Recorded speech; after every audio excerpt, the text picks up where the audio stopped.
Hello, this is Charlene Carlisle. Welcome to NASA. This is my narcissistic abuse survivor autobiography, where I share my testimony to help you along your healing journey. Now, ladies and gentlemen, I'm not wearing all black today because I'm in mourning. Y'all know. Told y'all last week, my mother, my beautiful 87-year-old Caribbean mother, passed away New Year's Eve 2023, going into 2024.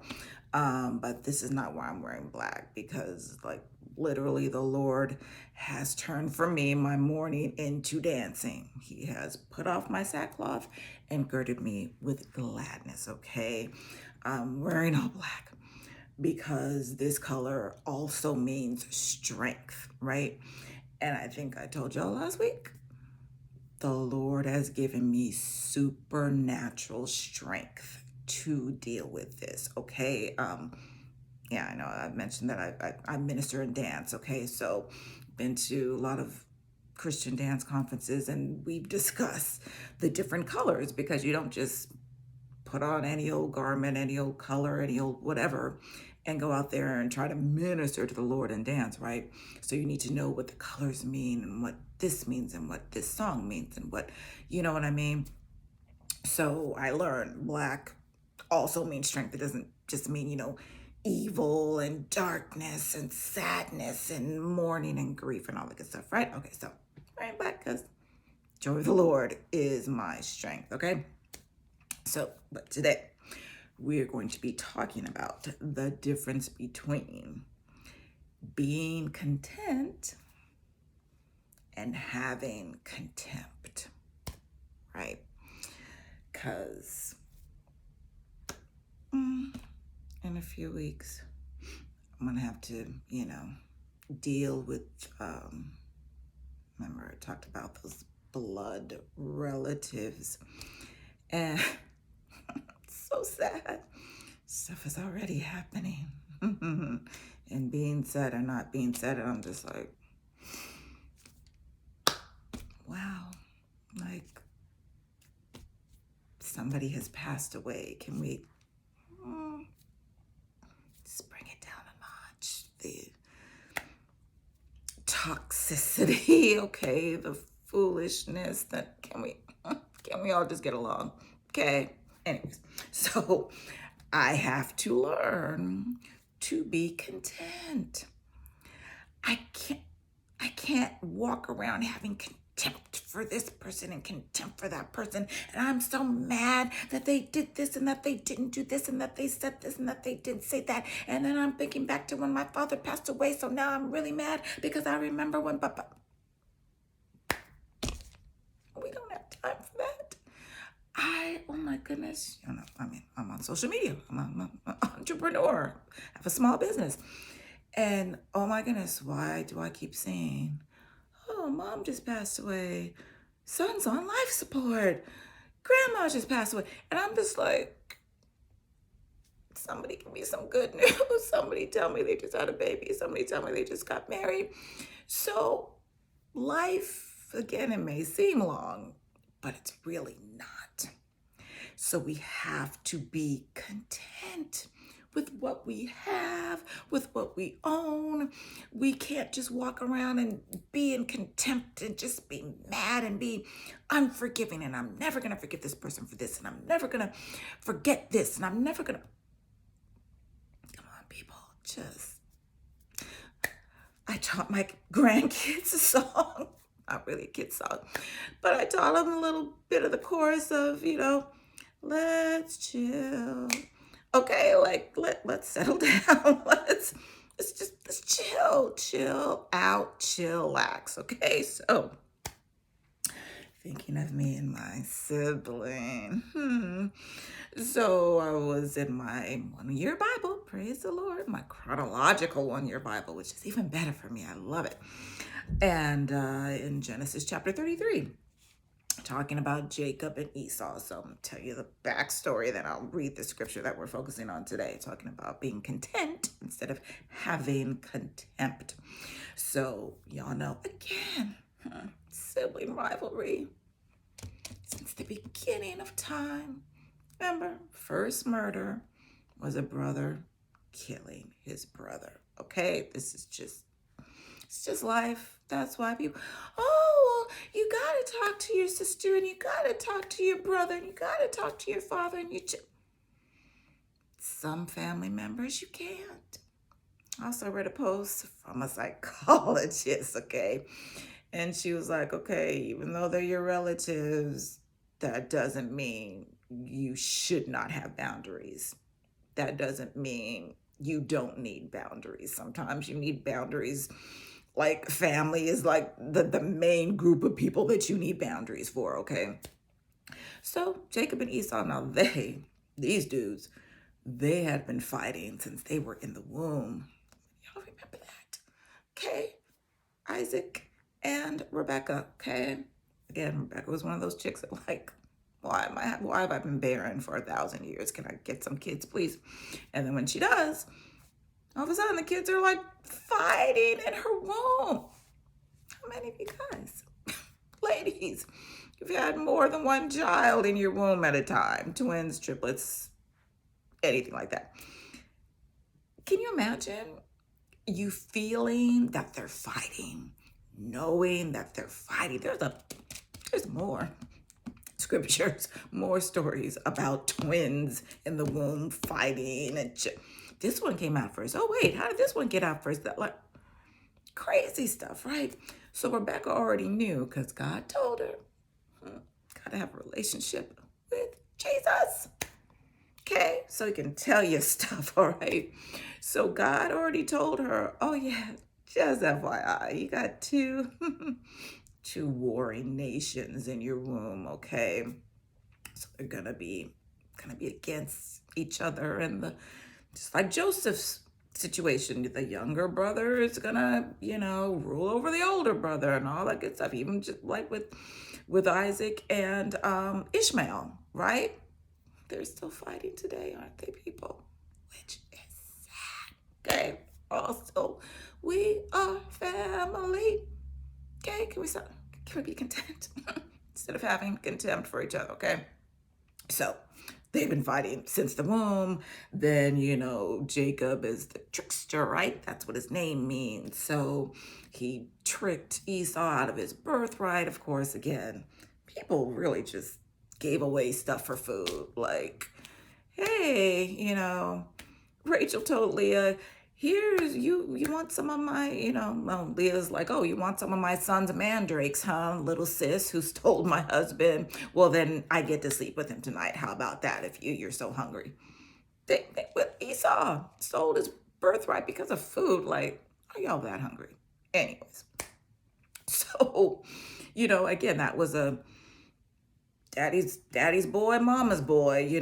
Jacob was mama's boy and Esau was daddy's boy. And Isaac loved Esau because Esau was a hunter and he's, getting all this, killing all these animals and cooking them up all nice and fancy. And Jacob's mother, Rebecca, loved him. So they're plotting, okay, so that Jacob gets the blessing of the older brother. You gotta read, people, read Genesis. Don't ask me what chapter that was. You know how Jacob, come on, moms. Let's, if you see your children, you see your kids, you see an issue of sibling rivalry developing, nip it in the bud. Don't encourage it. Don't so into it. Like Rebecca's like, oh, hey, Jacob, I heard that your father is going to bless, Esau. Like that's his older brother by, a few seconds or minutes because they're twins, right? And I heard that your dad is going to bless your brother. So, but I really want him to bless you. So this is what we're going to do. You're going to do this and make up this stew. And then I'm going to go out and, get the skin of a goat and put it on you so you can act like you're hairy like your brother. And let me get your brother's clothes and put it on you so your father smells you and he'll think it's his other son. Parents, let's not contribute to sibling rivalry, okay? But they both did, okay? Both of them, Isaac and Rebecca. guilty, right? Okay, so anyways, so Jacob, so the trick worked, okay? And Jacob gets the blessing, and now Esau's all mad, and Esau's so mad, he's like, I want to kill you. Again, like Cain and Abel, gonna kill my brother because I'm so mad that he just stole my birthright from me, right? So the mother sends Jacob away. Here, go hang out with my brother, your uncle, and go chill over there and go marry one of his kids, one of your cousins, whatever. It's biblical days. So go ahead and do that because Esau, they didn't like his wives because he's marrying all the chicks in the land, the Hivites and the Hittites and the Canaanites and all those ites and all that good stuff, right? So parents did not like his wife. So anyways, so for years, over 20 years, because Jacob has a whole life now with Laban and with Leah and Rachel and their two maids, remember? The 4 baby mamas made up the 12 tribes of Israel, okay? So now in this portion, so again, they split up. Jacob's over here. He's running for his life. He thinks Esau wants to kill him. So now God is like, okay, it's time to leave your uncle's house. Time to go provide for your own family. Go back to where, again, God already has a promised land for you. Don't live in contempt or have so much contempt for somebody, for a family member, for an ex, for whatever, that you don't go back and get what belongs to you. Get your promised land that God gave you, okay? Don't let anybody steal your joy. Don't let anybody steal the promises of God, okay? Because God is not a man that he shall lie. He said it, he's going to do it. The blessings of the Lord maketh rich, and he addeth no sorrow, okay? So God's like, hey, Jacob, go back to the land that I gave you, that I promised Abraham, Isaac, and you, Mr. Jacob, okay? I know you had some sibling rivalry with your brother. I know last time you saw him, he said he wanted to kill you, but it's straight. Don't worry. I'm going to work it out, okay? So again, I'm thinking about in a few weeks when I got to go to Cali to bury my mother, what's going to happen with me and my sibling and her family, right?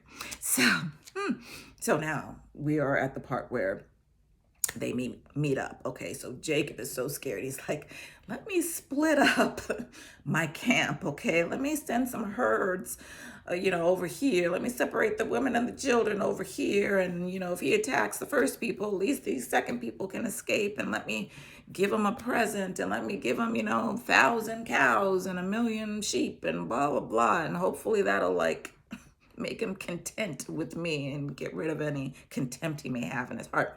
But, when he meets Esau again, Esau's like, hey, what's all this stuff that, was ahead of you? Jacob's like, oh, I thought that, you still want to kill me. So I'm trying to give you some gifts. And Esau's like, we straight, bro. We straight, okay? And their father was still alive at that point. So they met each other. They hugged and kissed and wept and everything. I was just reading it like,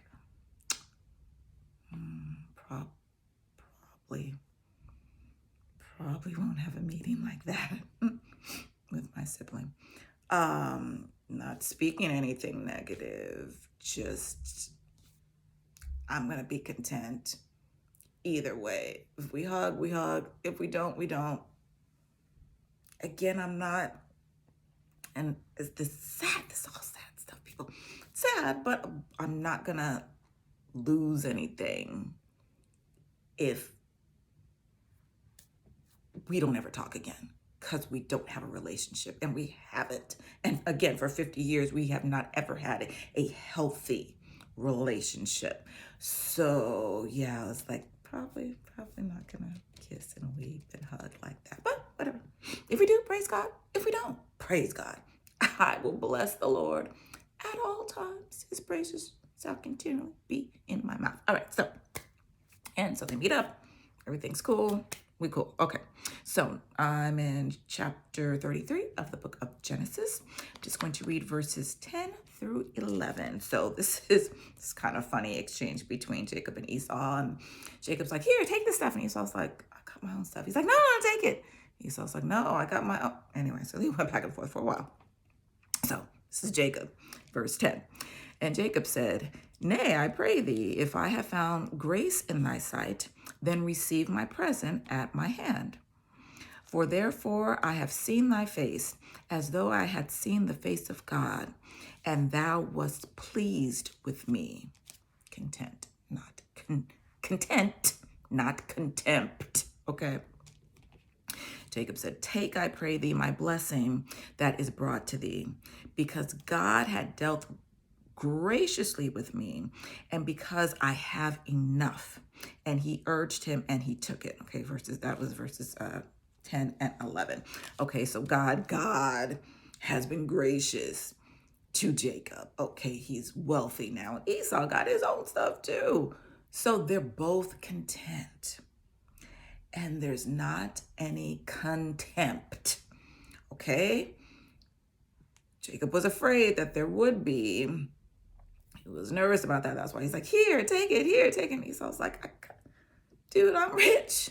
I'm rich. God made me rich too. He made you rich. He made me rich. Like, why do I need your stuff? Like, I really don't. But Esau was like, okay, fine. I'll take it. Fine. Just so you can shut up. Like, but we cool. We are okay. We're content. Okay. So that's how we have to live. We only have one life to live. Like the soap opera title says, okay? We need to be content with your wages, content with your home, content with your car, or content with not having a car, but being, glad that I can get to wherever I need to get to. Okay? Be thankful. That is like, I think I mentioned before, like people talk about happiness, like happiness and gratefulness go hand in hand. You want to be happy? Be grateful. Grateful for my bed, grateful for my shoes, grateful for my beautiful Chase lounge. Like grateful that I know how to edit videos if I need to. I'm grateful. So I'm content. But I know that there's more. Again, I know that there's glory, after the crucifixion, after this cross that I have to bear. There's glory after this. It's glory after death. Blessed are they that mourn. They will be comforted. Okay, the Holy Spirit is our comforter. And again, we're in black because black means strong. And God is my strength. There's so many scriptures. God's like, I'm your strength. I'm your strength. I am your strength. Because again, Paul said, in my weakness, God's strength is made perfect. Okay? So we have to get to that point in life. Esau could have been mad. Still, again, this is over 20 years later because Jacob's been serving Mr. Laban, 7 years for this wife, 7 years for that wife, 7 years for the sheep and the goats and all that good stuff. So this is over 20 years. Esau could have been mad. He could have had contempt for Jacob. He could have still been like sitting on his porch like, I have my machete, I have my sword, my spear, just in case my brother try to roll up on me. He could have been like that, but he wasn't. He was like, hey, while you guys are continuing to travel into the land that, God has promised us, I'll send my soldiers to protect you, little brother, little Jacob. Like, Jacob's like, no, we good, we straight. But do you hear me? Just like when Joseph, again, keep reading Genesis, that's good stuff in here. Joseph, again, son number 11 of Jacob, when he got the opportunity, when he met up with his brothers again, when he knew them, they didn't even know him, didn't even recognize him because it had been so many years and he's in another country and he's speaking a different language through an interpreter. They had no idea who he was. He could have did the same thing. He could have been like, yes, let's go ahead and execute these dudes because they tried to kill me. Just because I had a dream. Just because I had a dream. Martin Luther King. Okay, they wanted to kill this man just because he was the favored son. Again, you see how favoritism? Again, parents. please, if you have a favorite, you got 2, 3, 4, 5, 6, 7, 8, 9, 10 kids, and you got some favorites, don't tell them. Don't let them know.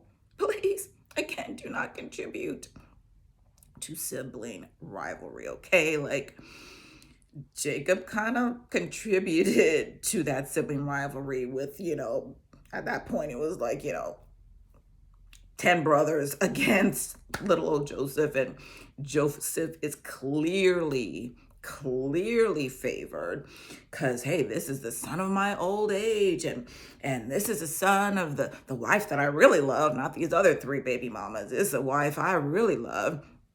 This is her first baby that took her a million years to have. So I'm favoring this son, and we're going to give him a coat of many colors, and I'm going to send him off to take report and send me a report back of what, his other brothers are doing, getting them in trouble. So, you know what I mean? Like, don't contribute to sibling rivalry, please. Grandparents too, okay? Because I try to, if I see stuff between my grandkids, I'm like, don't treat your sister like that. Don't treat your brother like that. Like, yeah, come on, okay? So Joseph had the same opportunity that Esau had. Like, you tried to mess me over, I'm about to get you back. But he didn't. After being thrown in a pit, after they were about to kill him, after they stole his coat of many colors, they were so jealous of him, sold into slavery, then he ends up in jail because of little Miss Jezebel, Potiphar's wife, right? So he had every right to be mad. And I'm like reading, like, what is he? What was Joseph thinking? Like, I didn't see anything in here. Tell me in the comments if you did, where Joseph was like, I cannot wait till I see my brothers again. I'm going to tear them limb from limb. I'm going to get them back. He was just like, hey, I'm a slave, but I'm in charge of the other slaves in this house. Hey, I'm in jail, but I'm in charge of the other prisoners in jail. Like, he was content. He was doing a good job. They kept on promoting him while he's a slave, while he's a prisoner. He was still content. Okay? Jacob wasn't like, Lord, he wasn't so fearful of his brother that he was going to disobey God. When God, especially back in the Old Testament, God comes to you face to face, speaks to you like I'm talking to y'all right now, you better do what he says. Even if you are afraid, you better do it afraid. He didn't say, oh no, my brother's going to kill me. I can't go. I don't want to go. Send me somebody else. He was just like, okay, so come on. Wives, let me tell you something. God told me, gotta go back to the land, where I came from, that God promised me. And so, but I'm gonna, meet up with my brother there. So he may still want to kill me. So this is what we're gonna do. So he just had a strategy, remember? If you need to escape a toxic relationship, you need to escape an abusive relationship, a narcissistic environment, you need a strategy. Don't just hop up and I'm going to leave you, blah, blah, blah. Again, don't tell them what you're doing. Don't tell them that you're leaving. Don't tell them nothing. Let God give you a strategy. So that's all Jacob did. He said, okay, God told me to do this. I'm going to do it. Yes, I am afraid, but that's not going to stop me. I'm just going to have a little strategy. In case he does this, I'm going to do that. In case he does this, we got to do that. And so he had a little contingency plan. Again, business owners, you have those contingency plans. You have those recovery plans. You've got strategic plans. You've got a bunch of plans just in case, okay? So, same thing with Joseph. Joseph's just like, he didn't have a plan. He really didn't think that he was going to see his brothers again. And it was because of a famine that brought them to his feet, okay? Sometimes it's a bad thing that happens that, is the catalyst for reconciliation. Do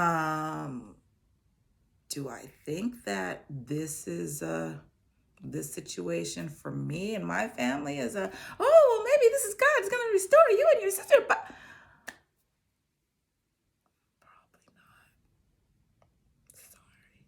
probably not. And really, it's just because, again, I have boundaries. I have boundaries because I'm still on this healing journey. I need to stay on this healing journey, okay? So I can survive everything else that's going on in my life right now. Yeah, that, yeah, yeah. God himself would have to come and tell me something. Or like the archangels, Gabriel, Michael, Uriel, somebody, somebody would have to come and tell me face to face, do this, don't do this, don't say that. This is what's going to happen. Like, okay? So don't ever feel pressured to, well, that is my baby daddy. And, he has been paying child support. So I think it's okay that I go out to lunch with him. If baby daddy was a narcissist, especially if baby daddy was physically abusive to you, I don't care if it's 50 years later. Some narcissists are just reprobate. And they will not ever change. And they can look like they changed. Ask me how I know. Ask me why I kept going back to Cookie Monster again and again and again. Ask me why I married the dude and still had our restraining order in effect. Remember, they're good liars. Okay, that love bombing works. And the gaslighting works. And you know what I mean? And then you just stumble right back onto that wheel, onto that cycle of abuse. So don't be not deceived. God is not mocked. Whatever you reap, you shall sow. Whatever you sow, you shall reap. Like, don't be deceived. Don't be ignorant of Satan's devices. Don't let the devil deceive you. Don't let the serpent beguile you. I don't care how shiny that apple is. I don't care how good it looks for food. If God said don't eat it, don't eat it. Okay? I don't care how hungry you are. I don't care if you're starving to death. Don't eat it. If God said don't eat it, don't eat it. Okay? So again, don't feel pressured. Well, gee, I should, talk to Sue because Sue and I have been best friends for 50 years. And I should, call my brother because that's my brother. And blood is thicker than water. And toxic is toxic. Unhealthy is unhealthy. I don't care who you is. If you the mama, the daddy, the brother, the sister, the cousin, the child, I don't care. A narc is a narc. Okay? And that's it. That settles it. Put up your boundaries. Stay on this healing journey. Go to therapy. Go to counseling. Write in your journal. Pray. Fast. Ask God for strategy. How do I escape this? How do I handle this? I am going to, I'm going to tell you guys about it. Y'all know. I'm going to have to do like gray rock, like nobody's ever done gray rock before. Okay? Going to have to write a whole book about gray rock because I'm going to have to be a gray rock for 3 days. Like I'm going in on Thursday. Services are on Friday. I'm leaving Saturday. I'm in. I'm out.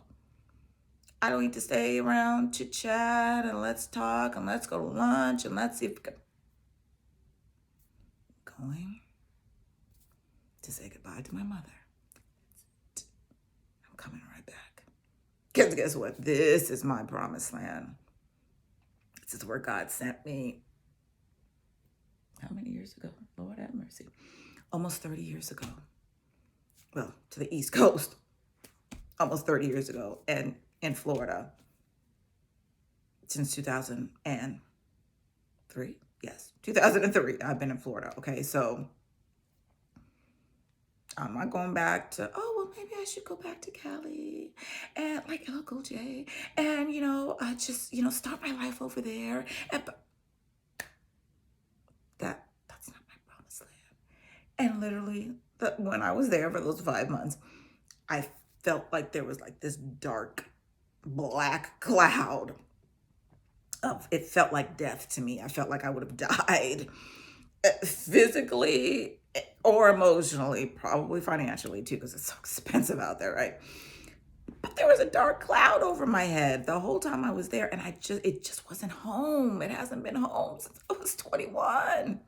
So I love to visit for the food, to see the mountains. Like, I love Sierra's grandma. Like,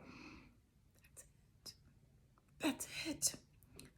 I'm content being where I am. I'm content having my boundaries up. I'm content. I have no contempt for my blood relatives in California. No contempt. But I know what God has told me and not told me. And I know what I need to do for my heart, to protect my heart, to not cuss anybody out. I know what I need to do, okay? And I'm not trying to come out of Christendom, okay? And again, come down to anybody's level. And I'm trying, oh my goodness, every day, all day, I gotta cast down vain imaginations and those thoughts that try to exalt themselves against the knowledge of God. Because I keep thinking, okay, what if this person says this? And what if this person says that? What if this person does this? And it's all negative stuff. And I have to go stop. Because I don't want it to happen. And if it does happen, what am I supposed to do? I have to be content. I cannot have contempt. So I have to think, again, joy of the Lord is my strength. I'm going in the strength of the Lord. Again, he's already sent his angels there. I've already sent Jehovah Shalom ahead of me for peace. Jesus is the Prince of Peace. So I have peace no matter what. And all I can do is just pray. Lord, I would prefer if everybody else is content. I would prefer that, because I ain't going to start nothing. I ain't starting nothing. And if somebody else tries to start something, they're going to answer to God himself, because I'm over here. I'm not even going to be in it, because I'm content. I really, really am. And I'm even content. And again, I have peace in this situation. This is not a fun situation. And I would not wish it on my worst enemy, just like narcissistic abuse. But God has given me supernatural strength. And he will do the same for you if you need it. You need strength. You need peace. You need joy. Ask God, and he will do it for you too. Okay. Thank you guys so much for watching this video, for liking and sharing this video. Thank you for being on my channel, as always. I do appreciate it. Thank you for subscribing to my channel and for hitting that notification bell on my channel. Again, if you have any questions, comments, prayer requests especially, feel free to always contact me directly on my website, takeupthysword.com, and all of my social media links are in the channel description. You guys be blessed, and you be safe.